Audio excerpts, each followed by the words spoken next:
he tell a joke at a comedy club? Why would he bring us joy while we're drinking?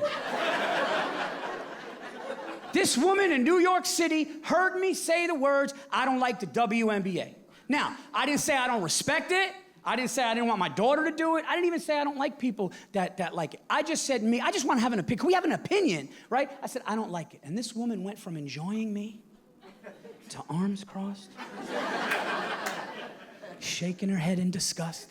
And her girlfriend, they looked at me as if to say like, why, Paul? Why? Because it's women? Typical, misogynist, because has no idea that I have a little girl at home that I take to hockey, that I take to flag football, that I take to soccer. Has no idea that I have a strong surviving mother. Has no idea that I have a strong wife who's a good mother. This woman just heard me say the words, I don't like the WNBA, and in that moment turned me into a misogynistic piece of shit. Guys, I don't like the WNBA because it stinks. That's why I don't like it, all right? My parents got divorced when I was 5.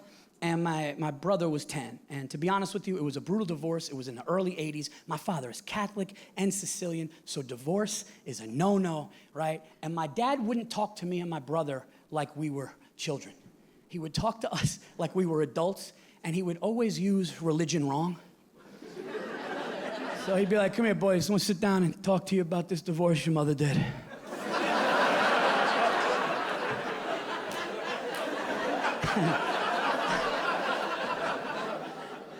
Unfortunately, boys, the devil invaded our family. The devil came to us in the form of your mother. There was nothing I could do. He's the devil. I couldn't.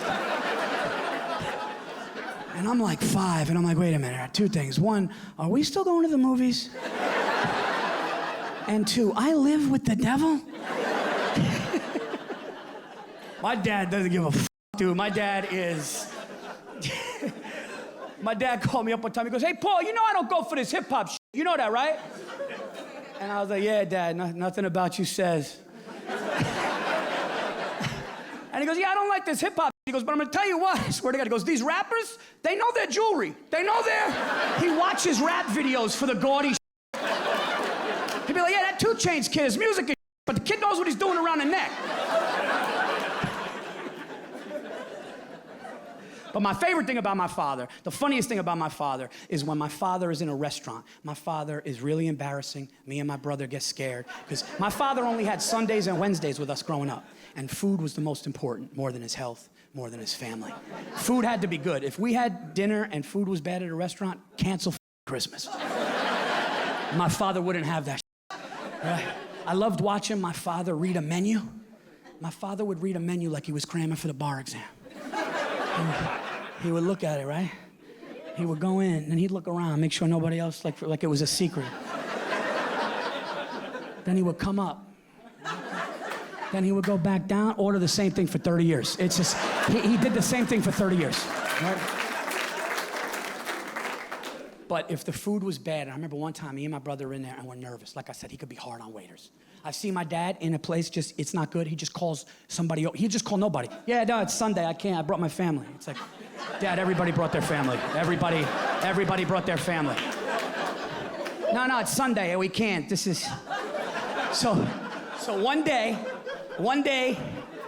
me and my older brother, Christian, we watched my dad, they put his food in front of him, and he's about to take his first bite, which could dictate the rest of the evening. Right? And he takes a bite, and I notice it's not good.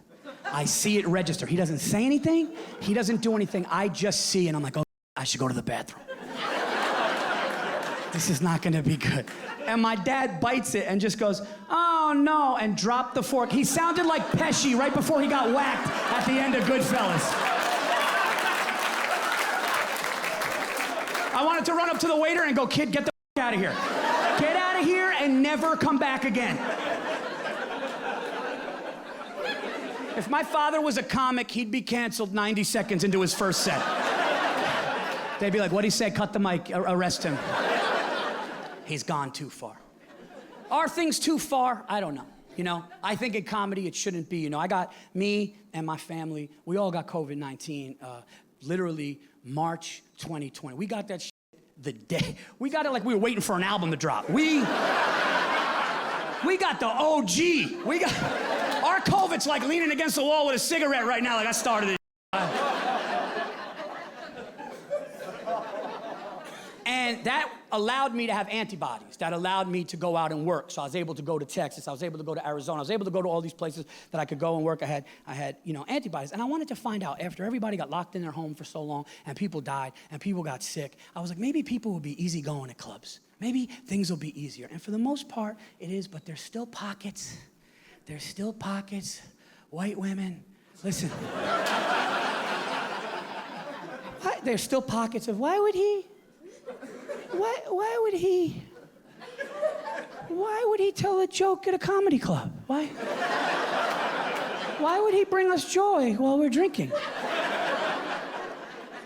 This woman in New York City heard me say the words, I don't like the WNBA. Now, I didn't say I don't respect it.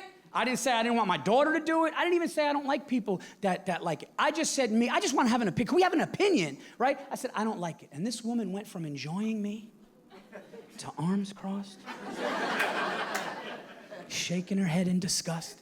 And her girlfriend, they looked at me as if to say, like, why, Paul? Why? Because it's women? Typical, misogynist. Because has no idea that I have a little girl at home that I take to hockey, that I take to flag football, that I take to soccer. Has no idea that I have a strong, surviving mother. Has no idea that I have a strong wife who's a good mother. This woman just heard me say the words, I don't like the WNBA, and in that moment turned me into a misogynistic piece of shit. Guys, I don't like the WNBA because it stinks. That's why I don't like it, all right?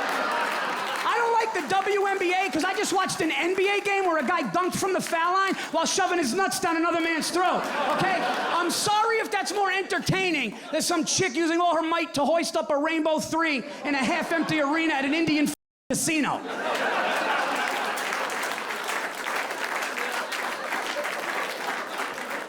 Maybe when these chicks start dunking on each other with their muffs in each other's faces.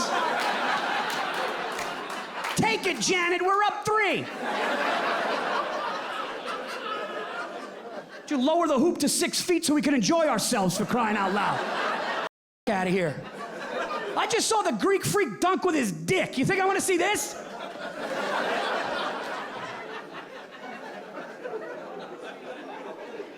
And I don't care if any of you women didn't like that. My wife does. My wife likes that joke. My wife is hilarious, man. My wife and I, we had sex the other day, right? And no, the only reason why I bring that up is because, we got a 12-year-old and a 9-year-old. And when it's hard to be intimate when you have those ages. Did you hear that laugh? That was experience. She was like, oh, he ain't kidding. She had that honey for real. When you want to have sex with your wife and you have a 12-year-old and a 9-year-old, you become a creep.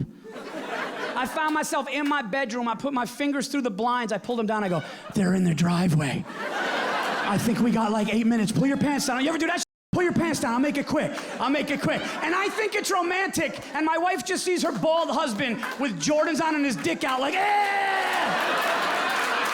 you want to this? Is this romantic? Are you glad you married me?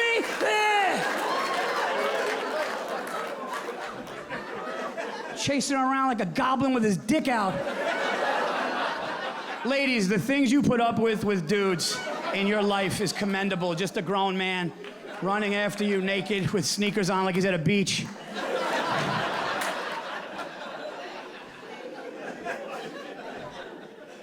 So, my wife, we have sex, and when we're done, she goes, Paul, this is true. She goes, Paul, I'm scared, and I need you to go to Walgreens or CVS right now and get a Plan B, right? And I'm like, no, it's not necessary. I was a gentleman. I pulled out. I don't know why that makes me a gentleman.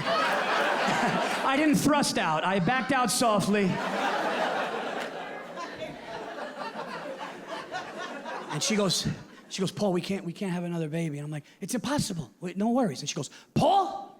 Now listen, I've been married almost 14 years. When the woman in your life looks you in the face and says your first name with that intensity, don't die on that hill. Just go. I said to myself, I turned it into a positive. I go, you know what? We need toothpaste. So I'm gonna get toothpaste and gummy bears. So I'll turn it into a CVS night. Think I give a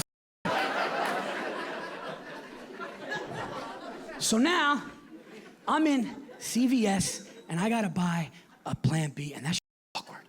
Because it's not like buying tampons or condoms. You buy tampons or condoms, you know, they don't know if it's gonna sit in there in a cabinet for months, years.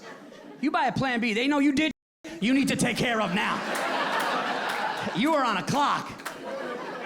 So now I'm looking for this Plan B, because I can't ask for it, right? I can't be like, yeah, where's your abortion aisle? Where's your baby killer to take care of it? Is it the baby kid? Is it near the Twizzlers?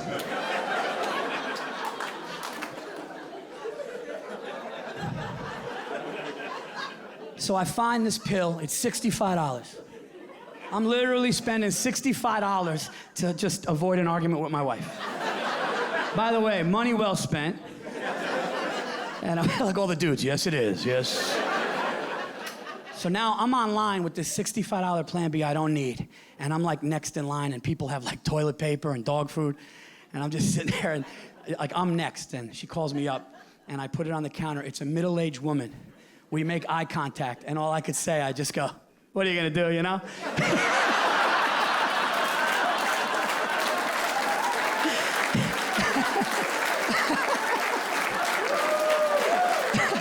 You've been there before, right? Let's nip this thing in the bud.